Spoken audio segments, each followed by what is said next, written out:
We're all human beings. We're not perfect. A coach may say something that's not perfect in the moment. Athletes may say something that's not perfect in the moment, and so do parents. So we need to all be a little understanding that no one is perfect, but let's all work together because we all have the same goal. We're all working for this athlete. Welcome to Sports Mom Rapport, where we support and connect with moms of athletes while sharing helpful advice from each other and some guest experts along the way. This is Tara. And I'm Destiny. Thank you for joining us as we highlight you incredible moms.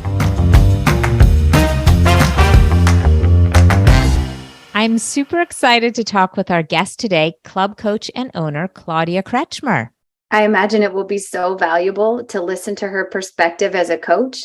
I'm sure we can all learn from her experience as well. Definitely. She always brings the fun and celebrates love for sport and all the benefits it brings. In fact, her gym club's motto is Gymnastics Today, Character for Life. I really like that. You can see how it would apply across all sports. So let's dive in, get to know Claudia, and hear about her experience. We're so honored to have you as our first club owner and coach. Thank you for having me. Congratulations to you guys on your podcast. Very exciting, and it's very well needed for parents.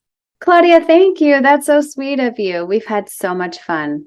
One thing that really stands out about you is that you are so good at keeping sport in perspective and making sure it stays fun. Will you please share with us your vision of club athletics and how you maintain a fun and positive environment? Great question. Well, thank you for thinking that about me. I really believe that you can have both. You can have high-level gymnastics and still have kids that are happy and healthy and well-rounded. I think a big part of it, one, is respecting your athletes and looking at them as individuals. Also mixing it up a little bit. Have some very intense, hard trainings, but then after a few weeks of that, maybe have a fun day. Play some games, play some fun music, do some dancing, do some things to mix it up and have fun. I love that. You've got the grind, keep it fun, make sure that they remember why they love the sport. Right. Intensity is great, but at the end of the day, you have to remember this is just gymnastics. It isn't life. Even though we make it our lives, we all have to enjoy what we're doing. And I think a lot of that too is having the staff around you really love what they're doing because that projects to their athletes as well. And I'm sure it takes quite the experience in hiring a staff that you know carries the same qualities and is going to carry through all your beliefs. Right. I've been so fortunate over the years that I've had great people that are right in line with our culture and our belief system. But that's hard. It's hard to find staff nowadays. Finding people that will mesh with your culture and your belief system is hard. It's important for me to stay true to myself, stay true to my values. People that have come from different environments can see the results and the change and see kids that are happy and they're not crying in the gym. They can see that and then they start making some shifts as well.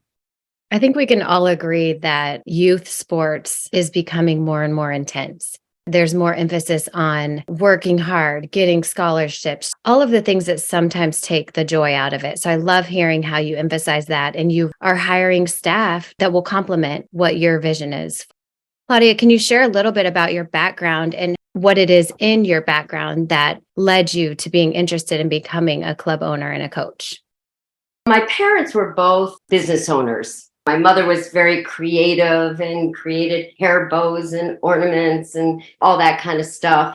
Going to business was very natural for me to want to do that, but I was very fortunate to work with Rita Brown when she first started her club, and I got to see how that started. And then when I came to Ann Arbor, I worked at the Y, I worked at the Rec. I paid my dues working at all the clubs. I just felt like at that point, and I was really young, I wanted something that was more me, what Ed and I had to bring to the table.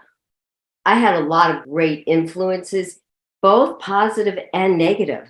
Things that I had to deal with as an athlete, I think really helped shape me as a coach as to where I didn't want to be.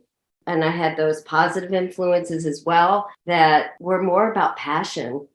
That's where I wanted to be. So I had a lot of great opportunities and influences. I love that you threw in there that you were an athlete as well, because I think sometimes you do have business owners that start these huge organizations for youth sports and they haven't lived the athlete life themselves. What was your experience as an athlete? I competed at University of Florida back when we were Lady Gators, and that's not a thing anymore. But it was still the most incredible experience being on a college team and the support of your teammates and other athletes. So that was so great. My coach came from a generation of coaching where we had weigh-ins. I came to college at 87 pounds and then was made to feel that I was overweight when I went up to 90. Those kinds of things, and sitting in saunas with sweatpants on and trying to make weight. The effect of that was terrible at the time. And that's when I met Ed, and he's like, "Are you kidding? Person is crazy. What are you doing? Why do you think that this is good?" So he got me really grounded and more thinking, oh, this isn't right. I didn't know. I just thought that's the way it was supposed to be.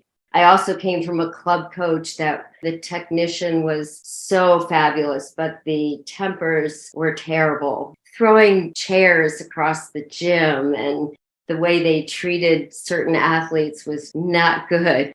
I came from a lot of that, but then I also came from a dance teacher who was so passionate and giving of his time and nurturing.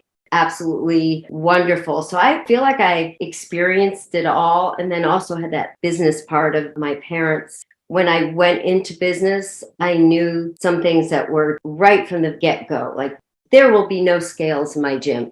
No one will ever weigh in. There were some things that I experienced as an athlete that I knew as a coach I wanted to be and didn't want to be.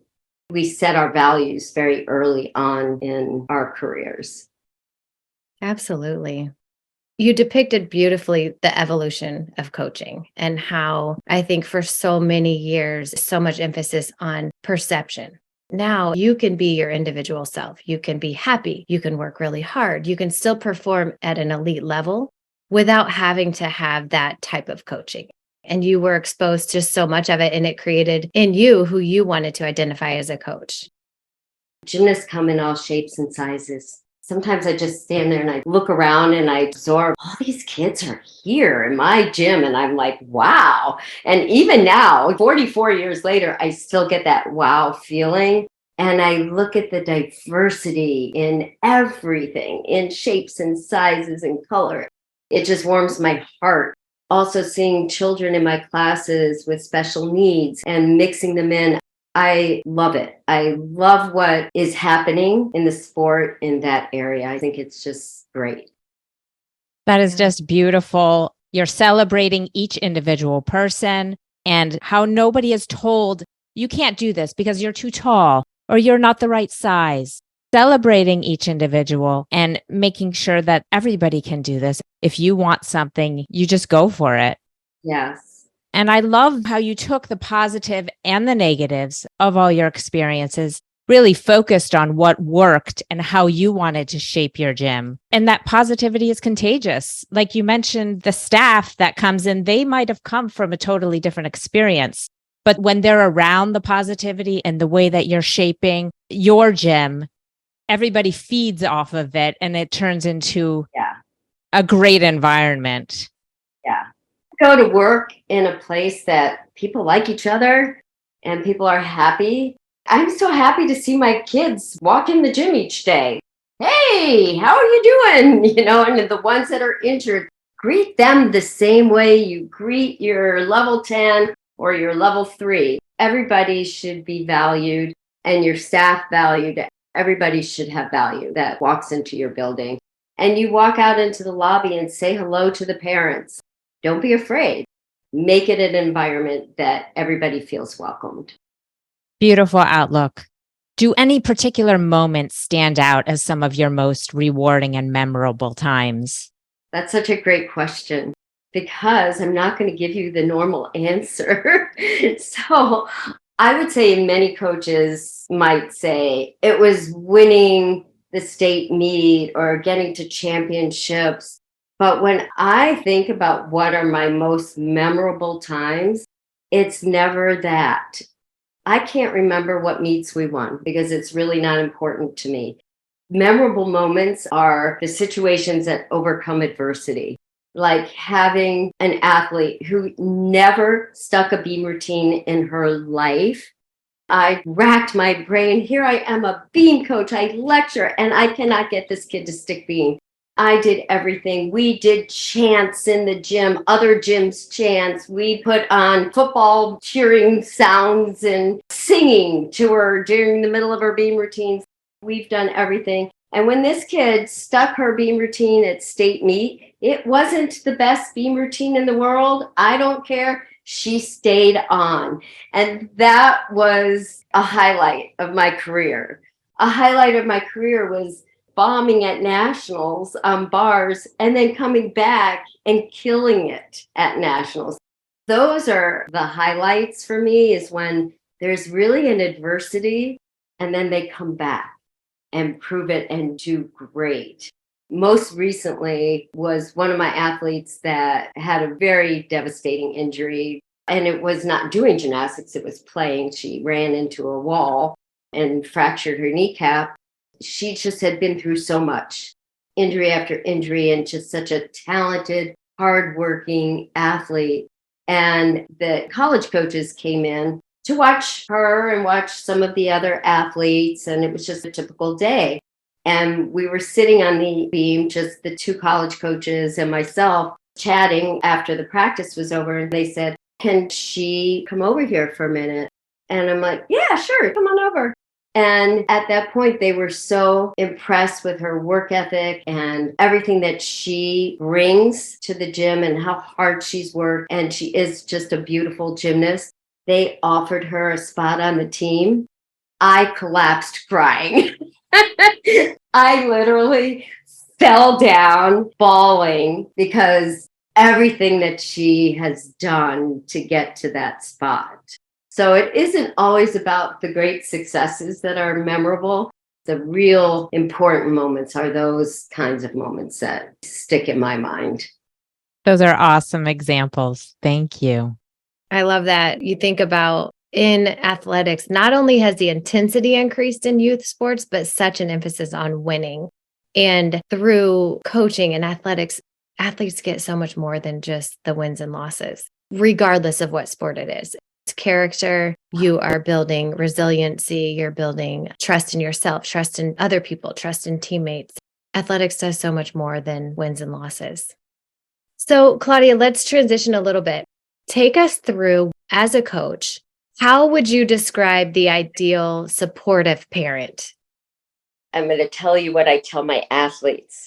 It's easy to have a good attitude when everything is going well. What the challenge is for everyone is when things aren't going so well. I think the supportive parent is the same whether their gymnast is up here or down here. That is the best supportive parent.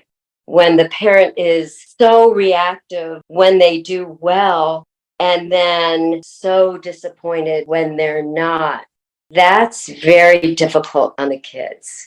Oftentimes, what the parent's reaction and something that they just don't really mean can so undo a lot of the confidence and everything we're trying to build in the gym. An example, I had a parent say to an athlete, "I'm paying a lot of money for you to get a yellow ribbon or whatever. I'm paying a lot of money for you not to succeed, for you to fall off the beam." And then the child is filled with guilt. That is just really difficult to counterbalance in the gym. My advice to parents is to try to be the same, whether it's a good day or a bad day, and think about it in terms of maybe your work and what you do. You want your family to be supportive of you when you have a good day at work or a bad day at work and show you the same love. Your athletes need the same. Yeah, it makes me think about the verbiage of stay in your lane. Parents be parents, let the coaches coach, and not to be blunt or rude about it, but you guys are working hard with the athletes, and you know they're going to have days that are off and days that are wonderful. Just maintaining your position at home of encouragement and positivity and reality. Sometimes days are going to be hard, but kind of letting the coaches coach. Athletes look to their parents in the stands. When they see their parent really nervous or reacting with such disappointment, you see those little ones. The first thing they do, they come off the floor and they're looking for approval from their parents. Their presence is so important to the athlete. The coaches are only one piece of it. That's why we call it the triad. It really is. You have to work together, the coach, athlete, and parent. If parents are having a difficult time, it's good to talk to the coaches. Now, a lot of coaches are afraid of parents. You get this younger generation of coaches, and they're so afraid of the parent. I always tell them, look, they're coming to you. You're the expert in your field. They're coming to you for your knowledge, and they're entrusting their most prized possession with you. When you speak to parents, speak to them with confidence and not out of fear or out of retaliation or like, I have to be right. You don't have to be right. You can listen to what they have to say because a parent may offer you some great insight on their athlete that is going to help you coach them a little bit better. A lot of times I might come to a parent and say, I have an athlete right now that is moving up into my group that cries a lot. I'm not used to that. She's just an emotional child. And I'm really seeking out this parent to give me some hints. Help me, help her, because this crying is really difficult for me to coach her when she's so emotional. So I'm looking to the parent for some help in that area. I like how you mentioned the triad and you're all in it together, that you're all helping each other understand the athlete. You're guiding the coach to not be afraid of the parents and helping them. You're guiding the parents to make sure they're aware and positive at all times. It's totally devastating. As you said, you work for so many years to build this confidence in them. And just one little comment can be absolutely devastating and can take years to come back from. And it can take them out of the sport. And that works at the coach's end too. I have kids that have come to me and I am appalled at some things that have been said to athletes by coaches. So it works both ways. We're all human beings. We're not perfect. A coach may say something that's not perfect in the moment. Athletes may say something that's not perfect in the moment, and so do parents. So we need to all be a little understanding that no one is perfect, but let's all work together because we all have the same goal. We're all working for this athlete. The forgiveness aspect. Yes, we are all human. We all need to forgive each other and try to move on and take the positive. When a parent does have a concern, what are your most preferred ways for them to approach you with it? First of all, every team is different and the size of the team is different. So each level should have a go-to person, a chain of command where your communication is. If you have a head coach for your level or your program, you should be contacting that head coach. What happens if the problem is that head coach? First of all, they need to talk to that coach. You try to work things out first. If it's not going, then you can go to the director of the program or the gym owner. I prefer people follow the proper protocol in dealing with things. But I also want parents to come to us rather than each other because they get so much misinformation when they go to each other. And I know that's so natural to do. Like, I don't want to bother the coach with that question. I'm just going to ask another parent. Depends what it is. Are you asking another parent the schedule? When are they going to a meet? When's the summer schedule start? Or are you asking them, what's the gym philosophy on this? Those are different situations. So if I want to know your philosophy, I need to ask you. How do you move up your athletes? Do you have a qualifying score that they have to have? How strict are you with that? Are you moving them up in the summer? These are all questions that parents have. And it's generally about moving their athlete, or an athlete is frustrated in the moment. They're not getting the skills to move to that next level. They're not making the progress. They're going to another parent. They need to go to the coach and talk to them and say, where's the problem? I do end of year conferences with parents, not as much actually in the higher levels. My level 9s and 10s seem to get it, but if I have a certain situation where somebody's struggling or anybody wants a conference, I will do it. Thank you for explaining that chain and basically an unspoken hierarchy, because parents do ask each other, and it's best to go to the source, but you don't want to overstep. You don't want to go to the head honcho and not actually talk to the person that you're having a problem with. Yeah, I'm just a huge believer in communication. I communicate with my coaches as well. Anytime I have a parent email that comes to me of any concern or an injury or somebody's cat died, anything, I copy it to the coaching staff. So everybody is always aware, and then they follow the same protocols. Just having a protocol in your gym really helps. And that's how we do it with our staff. And parents feel pretty free to email me any kind of questions that they have. I welcome that, but I would say every gym is probably a little different in that way. That's just how I handle it. I like that you're an open book and that you CC the coach that's involved if somebody comes to you first. Everybody's aware, everybody's in the know, and there's no miscommunication. Right. It makes complete sense because parents are going to be advocating for their child, their athlete, but they would often like an explanation or just an understanding. Going back to that triad, how do the coaches feel about my child's performance? Does it align with their goals? And if you do have something that happens in the family or something that is making for a challenge, you want to provide an open communication so that the parent feels comfortable to tell the coaches this is actually what's happening, whether it's a classroom thing or family or segueing a little bit, but kind of in the same line. If an athlete has an injury, what is your protocol? And then how do you, as a club owner and coach and staff, support the athlete through recovery? This is such a great question. When a child is injured, we want to keep them in the gym as much as possible and keep them as a part of the team.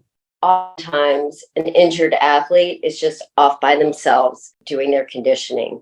There's a lot of programs out there. I write it up. Anybody can write up a program, but you keep your athletes rotating with their groups. So if they have an upper body injury, there should be lower body drills and lower body conditioning at every single event so that they can still be socially part of the group. I think that's really important for them to stay in the gym and for the coaches to provide guidance and continue to coach them. Just because they're injured doesn't mean that you can't give them some corrections on their shaping. Don't let them be ignored and keep them involved and keep them in the gym. And that's also an opportunity to work on things that are maybe their weaker areas. Maybe they struggle with flexibility. Well, that's a perfect time to be working on flexibility. Or maybe they need a little bit extra core strength. Who doesn't need more core strength? We do more core strength. So anything that they can do to stay part of the sport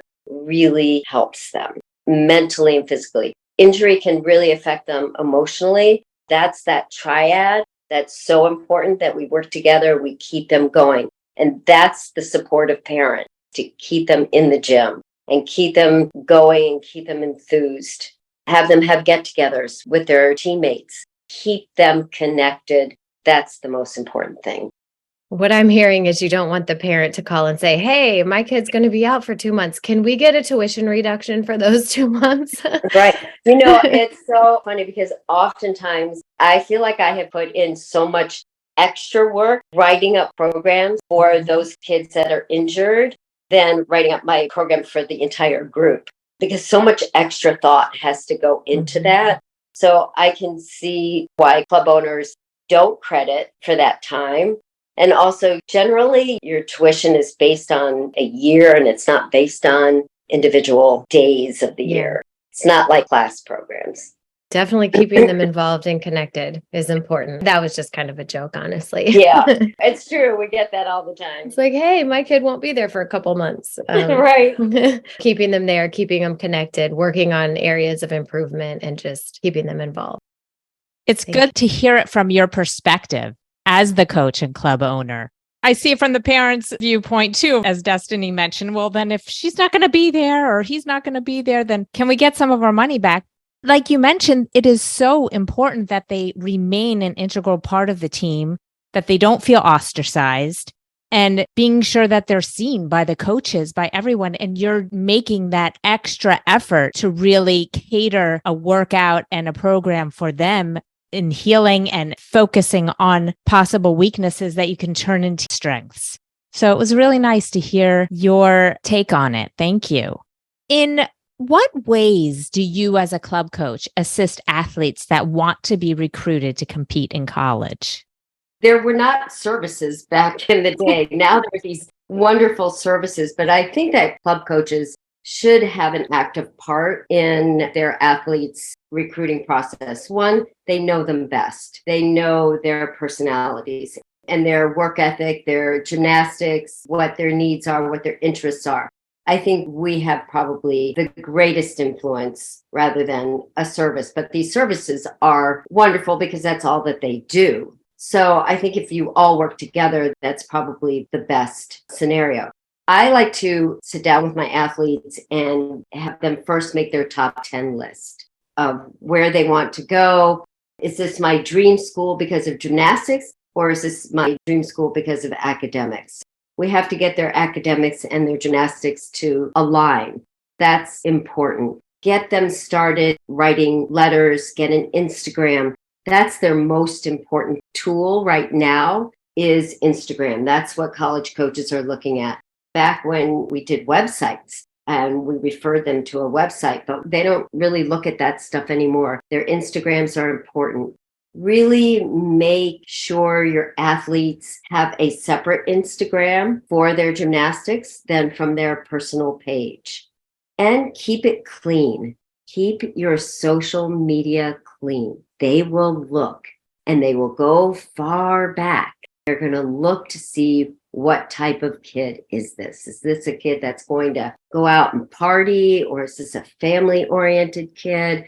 They're going to really look to see what type of person they are through their Instagram. And there is no hiding with fake Instagram pages. You got to be upfront and stay clean. So that's really important. Getting their social media, making your list. 2, start doing your own research. Look at their YouTubes, the college YouTubes, and look up their gymnastics. Do you fit in? Do you think you could make lineup? If so, then yes, that would be a school that you should pursue. But if you don't think you could even make lineup on one event, then that's probably shouldn't be on your list unless you just want to go to that school for academics. There's that reality check that they need. Help them start writing letters to college coaches. Make it personal. Don't make it a stock form letter. And if you don't hear back, write again. I always hear kids go, well, I wrote them a year ago. Well, it's in a pile somewhere. Don't be afraid to write back again because you wrote a year ago or even 2 months ago. It doesn't matter. You want to pursue that school, write them again. It's not writing to maybe hear back from them. It's writing to let them know I'm interested. Here's my Instagram. Here's my upgrades. This is how I did at this meet. Have a variety of items on your Instagram, whether it's your competition, your upgrades, your training. It should be a variety of all of that. Another thing that I think is really important for athletes and for coaches to hear as well is if you have a strong event, make that event great so you can really stand out on an event. Maybe you aren't a beamer, but you are a good vaulter. I've had a lot of kids get to college because they're good vaulters. They may be looking for a vaulter that year. You can make it to a college just really shining on 1 or 2 events. You don't have to be an average all-arounder. Be really great somewhere. And I'm sure that applies across many sports when you think about, you're saying, really highlight your strengths. So if you are a track and field athlete, really work hard on those one or two events that you think can showcase your talent. And maybe the college coach sees more potential and can develop you in another area, but really emphasize and focus on those one or two events. Or if you're a really strong shooter in basketball or a really strong defender in another sport, I think it goes across a multitude of sports. So it's really helpful to see that you can put all these things into line, whether it's Instagram and just highlighting your positive attributes and your strengths and doing your research on the university and knowing what you're looking for and hoping that that aligns with what they're looking for. Yes, I totally agree. And I actually heard that a lot. My kids were in soccer. Yeah, I do think that that is something that goes across all sports. I also physically call coaches. Once we narrow down things, I make phone calls to coaches. I invite them to come to my gym to watch the athlete. I talk about the athlete and who they are as people because they've already seen their gymnastics. They want to know, how is that athlete going to fit into my program? What can I expect as a human being? I more talk about that than their gymnastics because they can see their gymnastics. They know their scores, and I'm not going to tell them anything they don't know. That makes complete sense. Sharing with them what type of learner they are, what kind of worker they are, the things that they're not seeing at the game, at the competition. I love how you're guiding these athletes and being there for support, but also so they can take ownership in their own recruiting, learn these life lessons of reaching out and doing things themselves. I like also that it is heavily on Instagram now and not the websites, because I think that that was something very challenging for people. They were having to hire it out. Most people cannot do that themselves. For the athletes to take ownership on what they're posting and what they're putting out there and making sure that they're keeping a clean, good brand of themselves. They're putting themselves out there how they want to be seen, and you're helping guide them and helping them with their letters. Sometimes it's easier for somebody else to tell you what stands out about me. You're there for that guidance. Yeah, there's so much to be learned from that process that's going to help them when they get out of college. And you two probably can relate to this too. Parents are so stressed during this time, and you have lived it. That is such a stressful time. There's zero control. You have zero control of this situation, and I don't have any control over it. You want answers, and you want it now, and you want this settled, and you just have to trust the universe that it's going to work out, but you got to do your due diligence. You can't just trust the universe. It's got to be a little bit of both. You got to do your part in making it happen. Yeah, we can definitely relate, right, Tara? Yeah. Absolutely. Claudia, can you share with us, in the instance that an athlete is looking to switch clubs or gyms, or maybe just they haven't been at a place that's a good fit for their athlete, what advice do you have for that athlete and for the sports mom in what they should be looking for in those instances? What advice do you have? The first thing that I tell parents when they call me is to, number one, have a conversation with the coach. Have you talked to the coach about what your frustration is? And identify what the problems are. Is the problem that they're not being successful?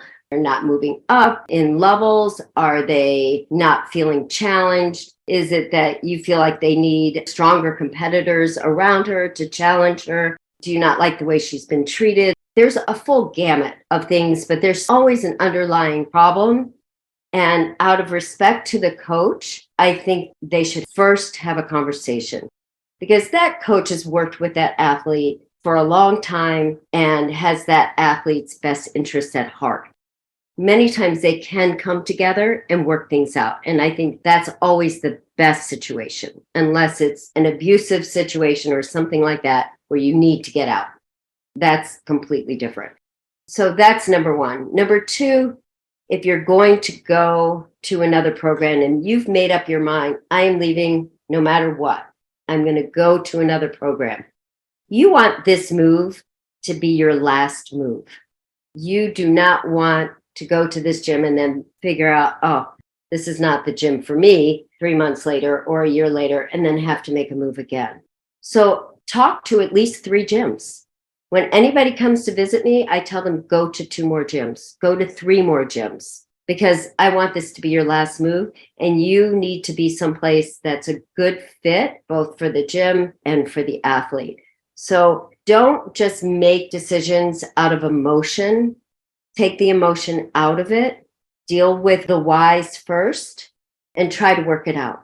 Try to work it out first in your gym with your coach. If there isn't working out and you go someplace else, visit multiple gyms and look around. Don't just watch what's happening with your athlete when you're going to a gym. Watch what's going on with all of the athletes. Is it the environment you want to see? Are you looking for someplace where the kids are working really hard? Are you looking for someplace where kids are smiling? Are you looking for someplace where it's more a militant type of gym? Like, what are you looking for? Know what you want, and then really observe and get information. And that's the time that you want to talk to other parents too from those gyms, because no gym is perfect. Every gym has their strengths and weaknesses. So talk around, look around, do your due diligence. That's valuable advice for people looking to switch clubs, showing respect for the coach. They have invested in you. Let's make sure that this is a move that you really want to make, or can we adjust things? Maybe they weren't aware there's something that's missing in their program for you. Right. And that coach really, it's a heartbreaker when you put so much time and energy into an athlete and then they leave. It is heartbreaking. I mean, coaches, they just want to quit the sport. It's like a death for them. It's really hurtful. And I'm not saying that you should make your decision because you don't want to hurt somebody's feelings. You have to do what's best and advocate for your athlete, but advocate by talking to this coach because they really care. They are invested. And sometimes a coach, I just had an athlete come over and I had multiple conversations with the coach, and the coach thought it was a better idea for them to come to our program because they were shifting their program in a different direction. So as a club owner and as a coach, I really never encourage people to come over, although I do have athletes that come and every situation is different. But I always call the coach of the previous gym out of respect for them to let them know what's happening. So there's a lot of respect that has to go on from the parents and the coaches. I appreciate how you said to get to the root of it, to really dissect what's ailing you. Parents can sometimes have their own concerns that maybe the athlete isn't concerned about, or vice versa. Maybe the athlete is concerned about something and the parent is really feeling like they're at the best place. So really getting to the root of what the concerns are. And again, if you aren't communicating and having the conversation, how can you have resolution? Mm-hmm. And if you can't find resolution, then it probably is the time to switch. If we don't truly address what the actual concern is, then I think you can have a mismatch. Right. Not every coach is for every athlete, and sometimes it just doesn't work. But figure out what the problem is and address the problem. The next floor isn't always bluer. The grass isn't always greener. The next floor isn't always bluer. I like that. Absolutely true. And what I hear from you is just the underlying tone of communication. Make sure your coaches know what you want. Make sure that you're not doing something to just blindside them. I'm sure you've been on both sides of that. Oh, I've been on both sides, yes. And I remember back in the day when my first athlete that left me and went someplace else, I was devastated. And then I started buying myself jewelry every time somebody left me. I would go out and buy myself. So I really think that these diamond earrings are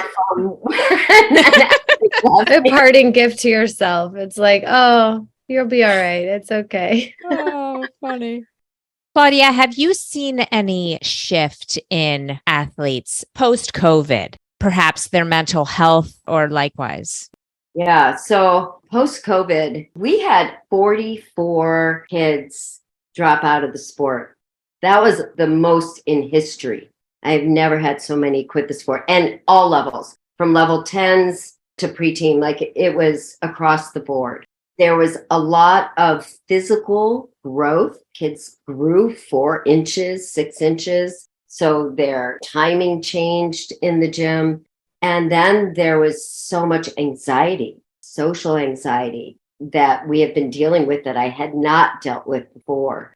More fears came up. So a lot of things happened within those first 2 years, but I'm starting to see the kids coming out of that now. I'm seeing a shift back to where it was prior, but it's taken a while. We still have kids that won't go without masks in the gym, and it's not because of a health reason. It's just an anxiety reason. I have children that are very anxious and don't want to leave their parent, don't want to come through that door, cry every day before they come in. So we are dealing with more of that type of thing than we did prior to COVID.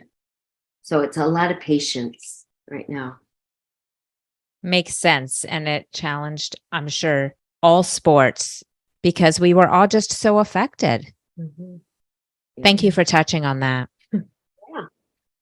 So, Claudia, share with us a little bit, if you would, what you would do with a free day. Obviously, you're spending such an amazing amount of time, and I'm sure your athletes value you so much. And you are doing everything you can on behalf of your athletes. If you had a free day to yourself, which I don't imagine comes very often, what would you spend that day doing? I don't get a lot of free days, but I love being outside because I spend my life inside. So I want to be outside in nature. I like hiking, rock climbing. I like being out on the water. Anything that's outside is what I love to do on a free day. Thank you. You're good at keeping things fun and always going on adventures. I see all your adventures that you're posting. So it's been really helpful to hear things from your perspective. I'm sure parents are going to get a lot from this. Do you have any other advice that you want to share with moms of athletes? My big advice to parents is to enjoy this time and appreciate it. Even with all the stress that parents have, your stress could be so much worse than what you are dealing with as an athlete. Your kids are in a good place every day. They're not hanging out at the mall. They're not sitting playing video games. They're not in a hospital someplace. Be thankful and be grateful that you have children that have the talent to have this type of opportunity. Whether they get a college scholarship or they go on to being a violinist or they want to be an engineer, it doesn't matter. This moment right now is just a wonderful opportunity for your child. And just be grateful that you have children that are able to do this sport. Learning to accomplish and dealing with the fears, those are good things. So parents need to appreciate that they have this place, that these kids are learning these life skills in a safe environment. Enjoy your time. It's so short. As you know, it goes by so fast. Enjoy it. Go to the meets and be happy you get to experience the kids. Enjoy making friends with the other parents. You'll establish lifelong friendships with parents and just enjoy the experience. So that's my advice to parents. That's invaluable. Thank you so much. You're welcome. You've shared such a wealth of information. It's nice to have a place that you guys have provided for parents to come to and listen and get some insight and share the things that are hard as parents. I mean, I'm a parent of athletes as well, so I get it. Well, we're excited to share your word and we're so grateful for you. Thank you for making sure that we're all so grateful for the experiences that we have and don't take any moment for granted. Thank you so much. Thank you, guys. We're so glad you've joined us today. Thank you for listening. Upcoming episodes and show info can all be found at sportsmomrapport.com. If you've enjoyed the show, please share it with a friend.